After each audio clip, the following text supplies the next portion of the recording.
हाँ तो बच्चों, आज हम डिस्कस करने जा रहे हैं इस सेशन में 25-26 में जो प्रैक्टिस पेपर दिया है डीओई ने, वो डिस्कस करने जा रहे हैं बच्चों। चलिए शुरू करते हैं। ये देखिए पहला क्वेश्चन है, इसमें बताना है कि सिग्निफिकेंट फिगर का कौन सा रूल इसमें गलत है। तो बच्चों रूल आपको याद होंगे, नहीं तो आप देख लेंगे। उसमें ये भी रूल सही है, ये भी रूल सही है, डी भी रूल सही है, सी रूल गलत है।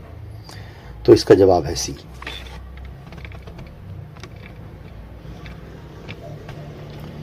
सेकंड क्वेश्चन देखते हैं। इसमें आपको बताना है कि कौन सा किससे मैच कर रहा है। यूनिफॉर्म मोशन का एक्सटी ग्राफ है, ध्यान रखिएगा। स्ट्रेट लाइन होता है तो 1 का क्यू है। Uniformly accelerated motion, positive acceleration, parabola opening up.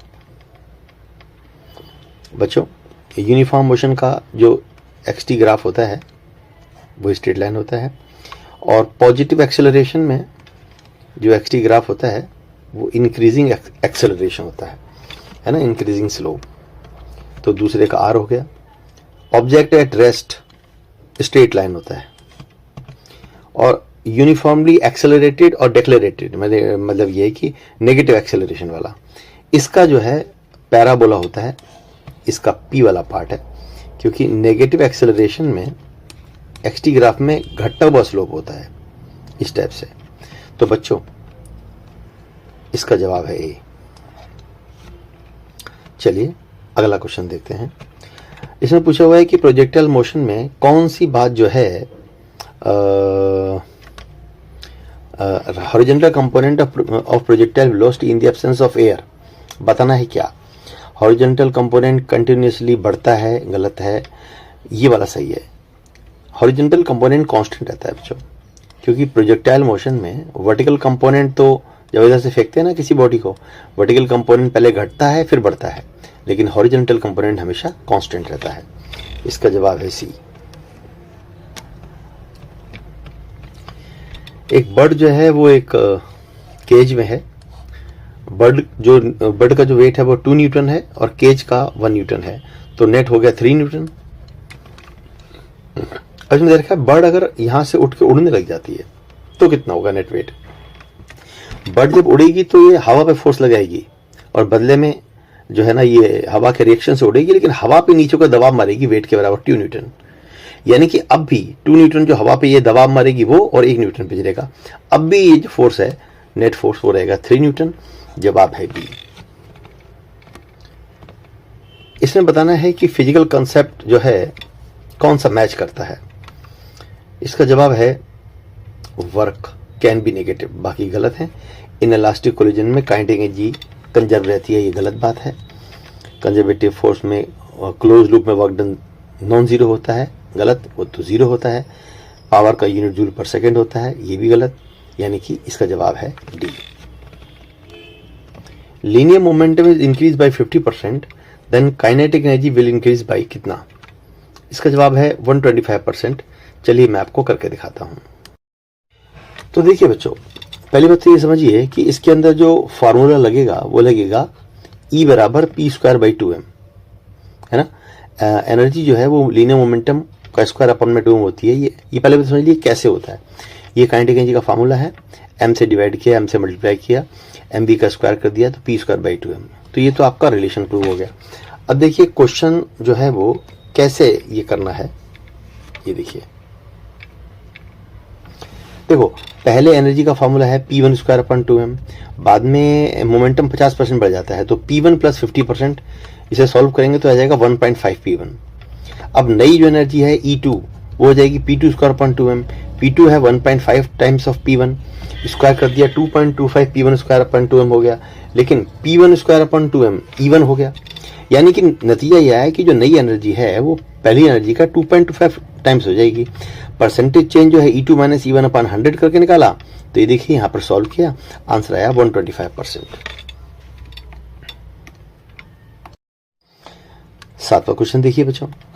एक सर्कुलर रिंग है और एक डिस्क है ना, और पूछा है कि भाई दोनों के मोमेंट ऑफ इनर्शिया का रेशियो बताइए।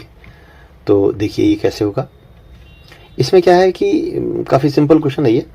इसमें देखिए moment of inertia of ring upon moment of inertia of disc, इसका तो होता है mr स्क्वायर रिंग का, इसका होता है हाफ mr स्क्वायर, तो 2 ऊपर चले जाएगा बच्चों, आंसर आएगा 2:1, यानी कि इसका जवाब है बी।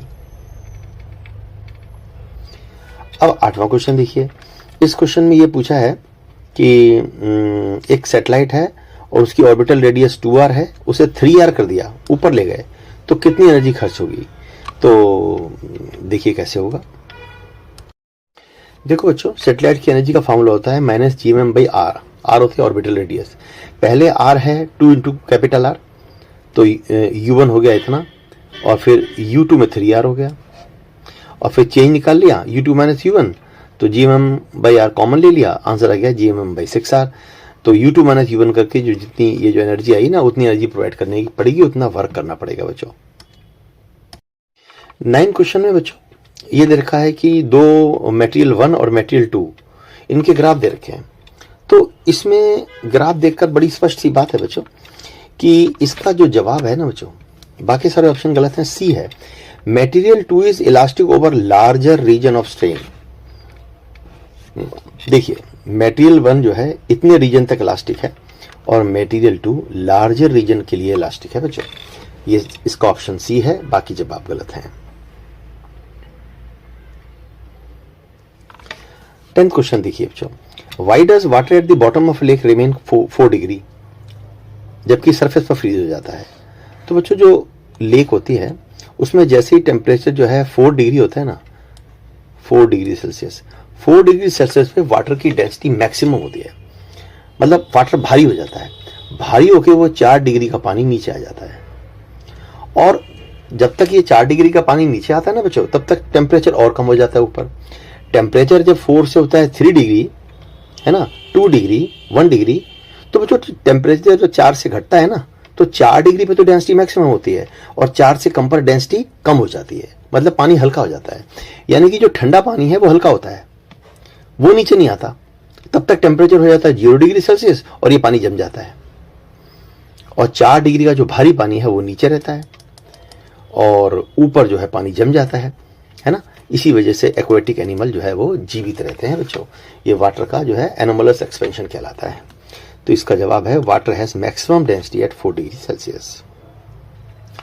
11वां क्वेश्चन देखिए। आइसोथर्मल एक्सपेंशन में देखिए जो फसला होता है ना बच्चों, वो होता है आपका dq बराबर du प्लस dw।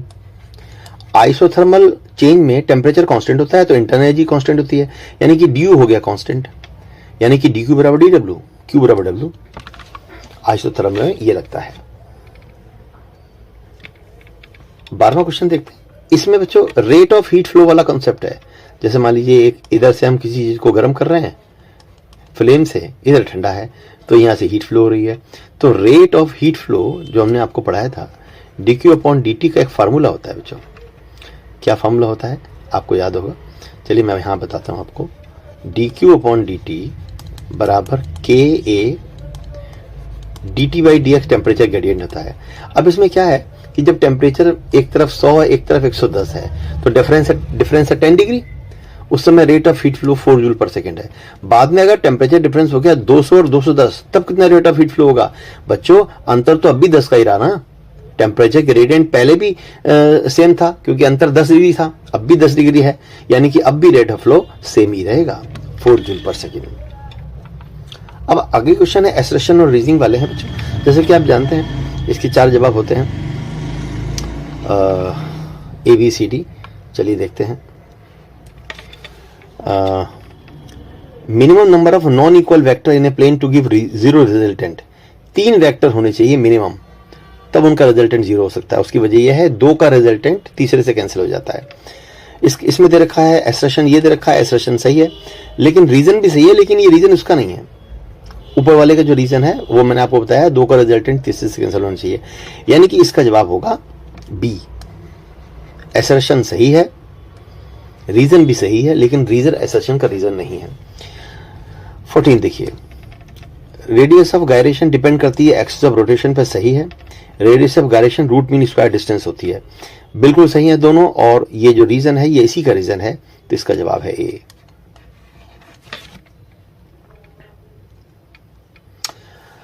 अब देखते हैं 15वां क्वेश्चन। वेलोसिटी बढ़ती है water flowing in broader pipe. जब एक पानी जो है मोटे पाइप से पतले पाइप में एंट्री मारता है तो उसकी वेलोसिटी बढ़ जाती है, सही है। इक्वेशन ऑफ कंटिन्यूटी, एरिया घटता है तो वेलोसिटी बढ़ जाती है ना बच्चों। तो अब रीजन दे रखा है according to equation of continuity A B का प्रोडक्ट कांस्टेंट है, बिल्कुल सही है। ये भी बात सही है, ये भी बात सही है, और ये रीजन इसी का रीजन है, यानी इसका जवाब है ए। 16वां क्वेश्चन देखते हैं बच्चों। Simple pendulum is made to oscillate on the surface of moon, time period का क्या होगा? टी बराबर 2 pi under root L by g, ये फार्मूला होता है बच्चों। सिंपल पेंडुलम जब मून पे ऑसिलेट करता है तो उसका टाइम पीरियड बढ़ जाता है, बिल्कुल सही है। उसकी वजह है कि मून पर ग्रेविटी कम हो जाती है, एक्सेलरेशन ड्यूटी कम होती है, तो टाइम पीरियड बढ़ जाता है। तो मून इज मच स्मॉलर, ये बात भी सही है, लेकिन ये इसका जवाब, इसका सही रीजन नहीं है, तो इसका जवाब है बी। चलिए बच्चों अब 2 मार्क्स क्वेश्चन देखते हैं। अब 2 मार्क्स क्वेश्चन में देखिए ये जो है ना डायमेंशन का change of system of unit का है। ऐसा होता है इसमें देखा है कि 10 जूल जो एक एनर्जी है उसको एक ऐसे सिस्टम में बदलना है जिसमें लेंथ का फंडामेंटल यूनिट जो है वो 100 सेंटीमीटर है, मतलब L2, मास का M2 10 ग्राम है, और टाइम का T2 जो है वो 30 सेकंड है। और ये ऐसा ही सिस्टम है। ऐसा ही सिस्टम में M1 आप जानते हैं 1 किलोग्राम होता है, L1 जो है वो 1 मीटर होता है, T1 इक्वल टू 1 सेकेंड होता है, और 10 जूल यानी कि ये जो चीज़ है वो N1 है, और इसमें न्यूमेरिकल वैल्यू निकालनी है। तो आपको शायद याद आ रहा होगा फार्मूला, चलिए मैं आपको सॉल्व करके दिखाता हूँ।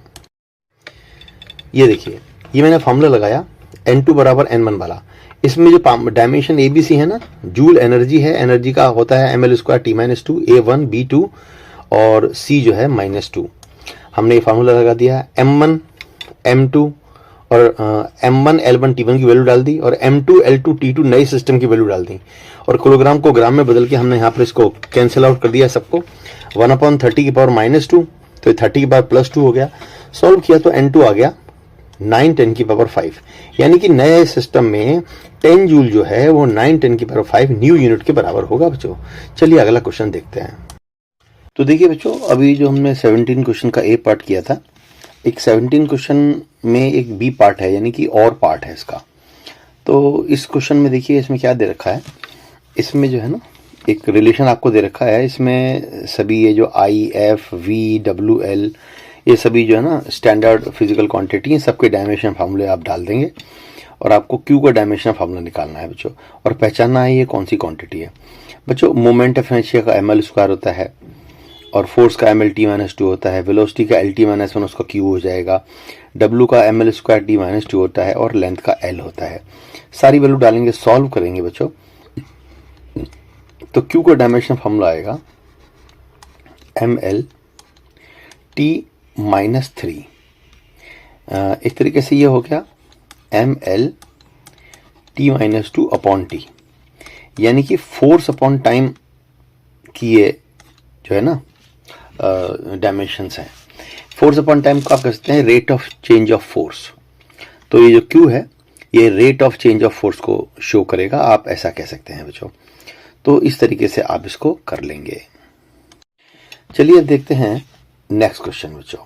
नेक्स्ट क्वेश्चन जो है वो 18 क्वेश्चन है। 18 क्वेश्चन में देखिए क्या दे रखा है। इसमें क्या है कि एक स्मूथ ब्लॉक है, स्मूथ इंक्लाइंड प्लेन है, उस पर एक ब्लॉक है, वो नीचे को आ रहा है। तो acceleration of a body sliding down a frictionless surface inclined plane, उसका एक्सेलरेशन होता है g sin थीटा। और दूसरे पार्ट में कहा है कि इस पे फ्रिक्शन है, यानी कि ये रफ सरफेस है। ये तो आपका स्मूथ सरफेस पर एक्सेलरेशन हो गया, और यही ब्लॉक अगर रफ सरफेस है ना बच्चों, तो इसमें फ्रिक्शन भी आ जाता है। जब फ्रिक्शन आ जाता है तो रफ सरफेस पर जो फ्रिक्शन पर जो एक्सेलरेशन ड्यू टू ग्रेविटी होता है बच्चों, वो होता है g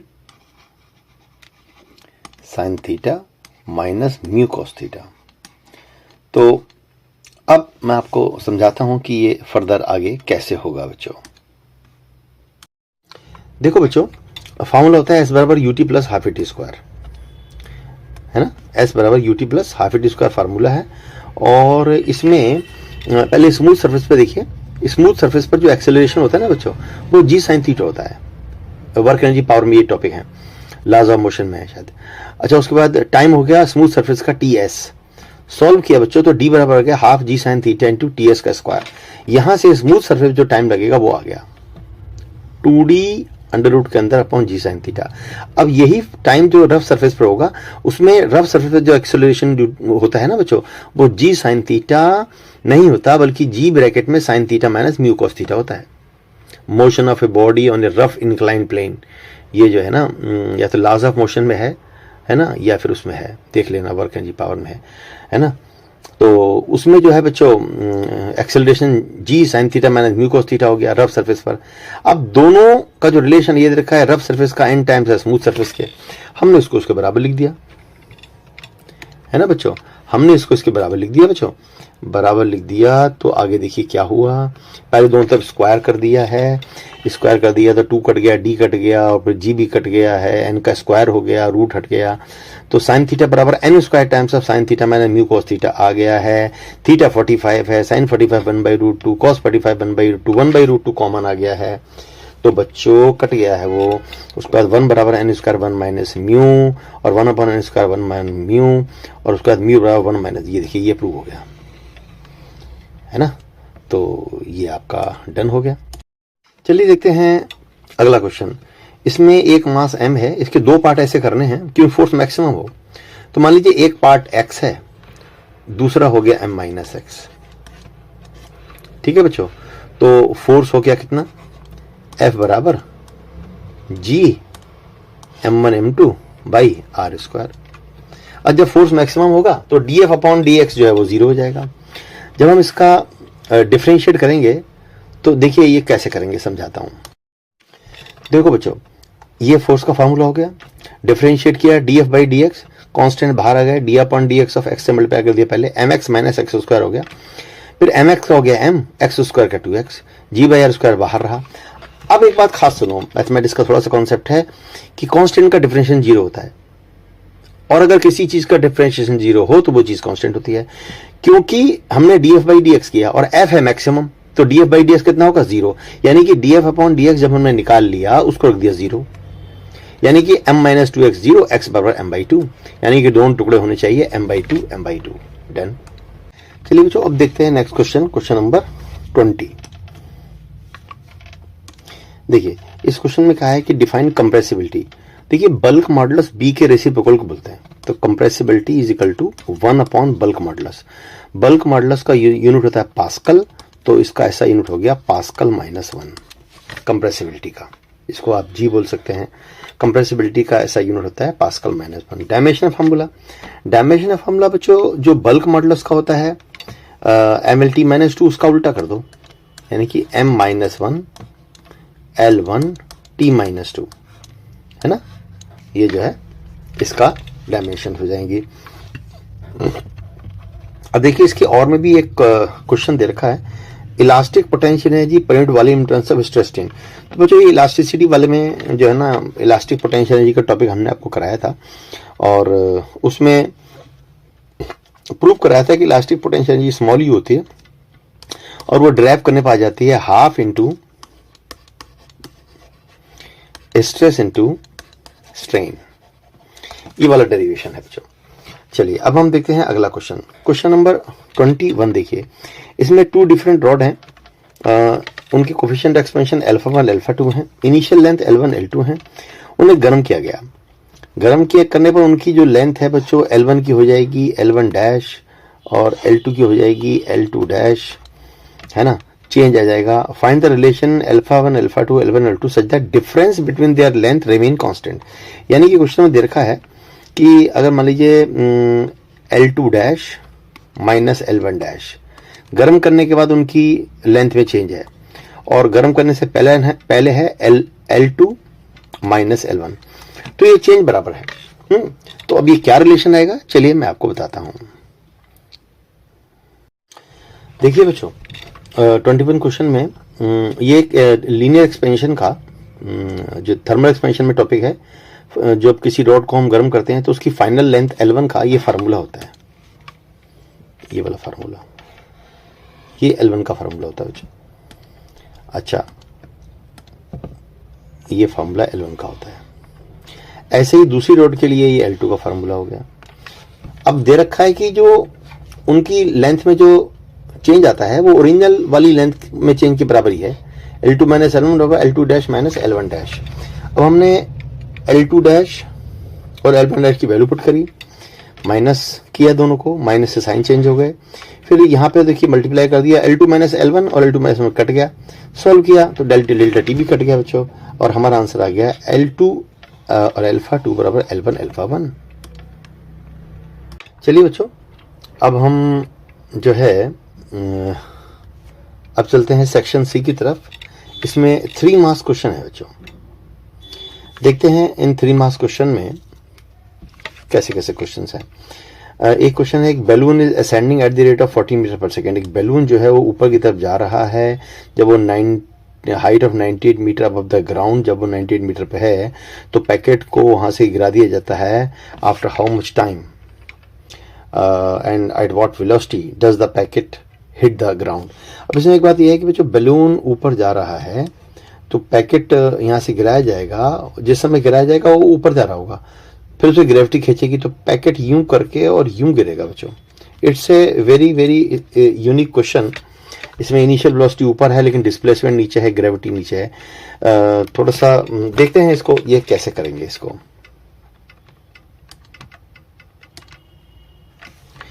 ये देखिए बच्चों, यहां पर मैंने इसे सॉल्व किया हुआ है कि बैलून ऊपर की तरफ जा रहा है और मैंने ऊपर के डायरेक्शन को पॉजिटिव लिया है। ये देखिए, बैलून पहले जब पैकेट को गिराया तो पहले पैकेट ऊपर जाएगा, फिर उसके बाद ये नीचे आएगा यहाँ पर स्टेप से। तो इसमें अपवर्ड डायरेक्शन को प्लस ले लिया है तो वेलोसिटी इनिशियल तो प्लस हो जाएगी, ये देखिए, लेकिन डिस्प्लेसमेंट नीचे है तो माइनस होगा।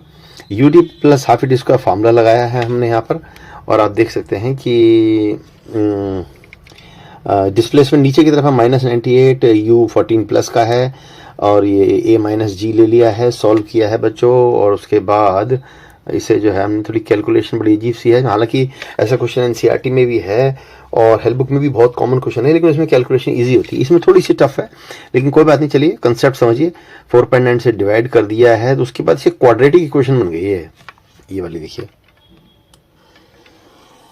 इस क्वाड्रेटिक इक्वेशन को सॉल्व करेंगे बच्चों तब ये जो हमारा टाइम आएगा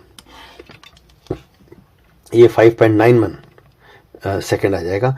उसके बाद वेलोसिटी पूछी थी v बराबर u प्लस ए टी, ए लेंगे माइनस जी और टाइम ऊपर से निकाल लेंगे, और ये 3.9 ये डाउनवर्ड डायरेक्शन में वेलोसिटी आएगी बच्चों। तो आई होप आपको समझ में आया होगा बच्चों ये क्वेश्चन। चलिए अब हम देखते हैं अगला क्वेश्चन।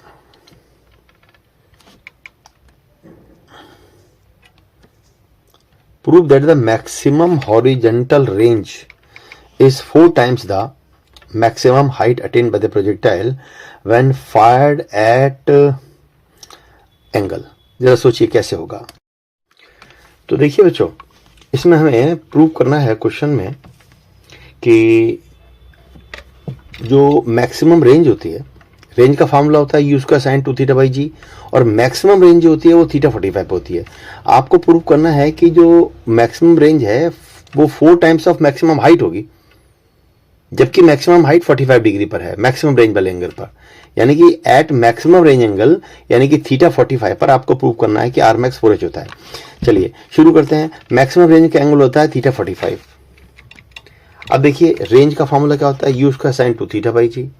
इसमें हमने थीटा पुट कर दिया 45 है ना, थीटा हमने पुट कर दिया है 45 पुट कर दिया, तो क्योंकि मैक्सिमम रेंज के एंगल 45 होता है। उसके बाद ये sin 90 हो गया, sin 91 होता है बच्चों। तो देखिए आर मैक्स कितना आ गया, आर मैक्स आ गया आपका U स्क्वायर अपॉन जी, ठीक है, आर मैक्स हो गया U स्क्वायर अपॉन जी। अब देखते हैं H की बात हम करते हैं। H का फार्मूला होता है U स्क्वायर H बराबर U square sine square theta by 2g, लेकिन हमें H मैक्स H निकालना है थीटा 45 पर, तो थीटा 45 डाल दिया हमने यहाँ पर। जब डाल दिया तो 1/√2 होता है sin 45, तो 1/2 हो गया, u square by 2 upon 2g, u square upon 4g हो गया। h जो है u स्क्वायर अपॉन 4g हो गया। इसको लिख दिया हमने 1/4 इंटू आरमैक्स, क्योंकि बच्चों u स्क्वायर अपॉन g क्या होता है, ऊपर हमने बताया आपको कि u square upon g Armax है, तो 1/4 टाइम्स ऑफ आरमैक्स हो गया। उसके बाद यहां देखिए h बराबर हो गया 1/4 टाइम्स ऑफ आरमैक्स, तो सीधे सीधे आरमैक्स बराबर 4h हो गया। आई होप आपको समझ में आया होगा बच्चों। देखिए 23 क्वेश्चन में जो है इसका जो है और पार्ट भी है। और पार्ट में देखा है कि show that there are two values of time for which a projectile has the same height. तो जो प्रोजेक्टाइल जो है डेफिनेटली सेम हाइट होती है उसकी दो टाइम पर। देखिए प्रोजेक्टाइल को फेंकते हैं तो वो ऐसे जाता है, सपोज यहां पर और यहां पर सेम हाइट है, तो ये टाइम है t1 और ये टाइम है t2। t2 बड़ा होगा t1 से। तो हमें प्रूव करना है कि दो टाइम पर सेम हाइट होती है और इन दोनों टाइम का जो सम है t1 प्लस t2 वो टाइम ऑफ फ्लाइट के बराबर होता है 2u sin थीटा बाई जी। तो बच्चों इसको कैसे करते हैं, चलिए मैं आपको बताता हूं। तो देखिए बच्चों, ये जो क्वेश्चन 23 है इसमें आपको ये बताया गया है कि दो टाइमिंग पर सेम हाइट होती है, उनका सम टाइम ऑफ फ्लाइट के बराबर होता है। तो देखो बच्चों यहाँ पर हमने ये क्या दिखाया आपको, ये प्रोजेक्टाइल मोशन दिखाया है। ये वेलोसिटी होती है यू, उसके दो कंपोनेंट यू कॉस थीटा और दूसरा होता है यू साइन थीटा। देखिए एक कंपोनेंट यू कॉस थीटा होता है, यू साइन थीटा होता है, और ये ऊपर की तरफ ये बॉडी जा रही है। तो हम वर्टिकल एक्सिस में फार्मूला लगाया एस बराबर यू टी प्लस हाफ ए टी स्क्वायर, और एस जो है वो एच ले लिया हमने यहाँ पर, ये देखिए, और यू वाई की जगह हो गया यू साइन थीटा, है ना, और ए वाई हो गया आपका माइनस जी, है ना। तो ये ऐसा हो गया इक्वेशन। अब ये हाफ जी टी इसको इधर ले गया मैं और इसको इधर ले गया, तो ये क्वाड्रेटिक इक्वेशन बन गई बच्चों, ये क्वाड्रेटिक इक्वेशन हो गई। और ये जो क्वाड्रेटिक इक्वेशन है ये मैथमेटिक्स की इक्वेशन इसके इक्विवेलेंट है। ए एक्स स्क्वायर प्लस होता है ना, यहाँ एक्स या टी है, तो A T square plus B T plus C बराबर 0, ये स्टैंडर्ड इक्वेशन है। इसे कंपेयर करेंगे आप तो ए बराबर कितना हो गया, देखिए ए बराबर हाफ जी, बी बराबर माइनस यू साइन थीटा हो गया। अब क्या होता है कि ये जो इक्वेशन है ना, standard equation A T square B T plus C, इसके जो दो रूट्स होते हैं t1 प्लस t2, उनका एक फार्मूला होता है, सम ऑफ द रूट का फार्मूला होता है माइनस बी बाई ए। तो वो फार्मूला हमने यहां लगा दिया, A T square plus B T plus C बराबर 0 के जो दो रूट्स हैं t1 प्लस t1 और t2, उनका सम का फार्मूला है माइनस बी अपान ए। तो t1 plus t2 equal to minus B upon A, और b की वैल्यू है minus u sine theta, a की वैल्यू है हाफ जी, है बच्चों। सॉल्व किया तो t1 प्लस t2 कितना आ गया, 2u साइन थीटा बाई जी, लेकिन तो टाइम ऑफ फ्लाइट है। तो बच्चों ये हमारा प्रूव हो गया है, ये हमारा प्रूव हो गया है कि प्रोजेक्टाइल मोशन में जब कोई बॉडी प्रोजेक्टाइल में होती है तो सेम हाइट जो है वो दो टाइमिंग पर होती है, सेम हाइट दो टाइमिंग पर होती है। अगर ये टाइम है t1, ये टाइम है t2, है ना, तो t1 प्लस t2 जो है उनका सम जो है वो टाइम ऑफ फ्लाइट के बराबर होता है। ये has proved. This is a unique question, different question, कभी कभी ऐसे क्वेश्चन भी आते हैं। ये देखिए बच्चों, ये जो क्वेश्चन है क्वेश्चन नंबर 24 है बच्चों। इस क्वेश्चन नंबर 24 में क्या दे रखा है कि एक जो है यहाँ पर एक पुली सिस्टम है, दो केस हैं। एक में तो एक मास m बंधा हुआ है रस्सी से, दूसरी तरफ 2m बंधा हुआ है। तो 2m वाला जो है भारी है तो वो खींच रहा है, और ये सिस्टम इधर वाला ऊपर जा रहा है, इधर वाला नीचे आ रहा है, और एक्सेलरेशन a है। और दूसरे केस में क्या है कि 2m मास नहीं लटकाया है, बल्कि 2mg फोर्स से नीचे खींचा गया है इसको। तो बताना है कि दोनों में एक्सेलरेशन का कंपैरिजन करना है, कहाँ ज़्यादा कहाँ कम। तो बच्चों जो पहला वाला केस है लेफ्ट साइड वाला, उसमें तो ये जो मतलब सीधे सीधे आपके सिलेबस का एनसीईआरटी टॉपिक है कि ये जो है सिंगल पुली सिस्टम, इसमें इस सिस्टम का जो एक्सेलरेशन होता है उसका एक सिंपल फार्मूला होता है, ए बराबर m2 माइनस m1 अपन m2 प्लस m1g। तो एक्सेलरेशन आ गया 1/3g। लेकिन दूसरे केस में देखिए हमने इसे पुल किया है 2mg से। जब हमने इधर को फोर्स लगाया 2mg तो रस्सी में तनाव भी 2mg हो गया, तो रस्सी के इस टेंशन ने इसको ऊपर खींचना शुरू किया 2mg से, लेकिन नीचे वेट है mg।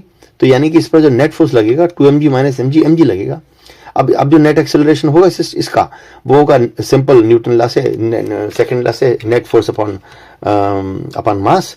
तो ये आपका आ जाएगा mg से m कट के g, यानी कि जब से पुल करेंगे तो एक्सेलरेशन जी होगा, और जो अपने आप वेट से वो नीचे आ रहा है तो वो 1/3 जी है, यानी कि दूसरे केस में एक्सेलरेशन ज्यादा होगा बच्चों।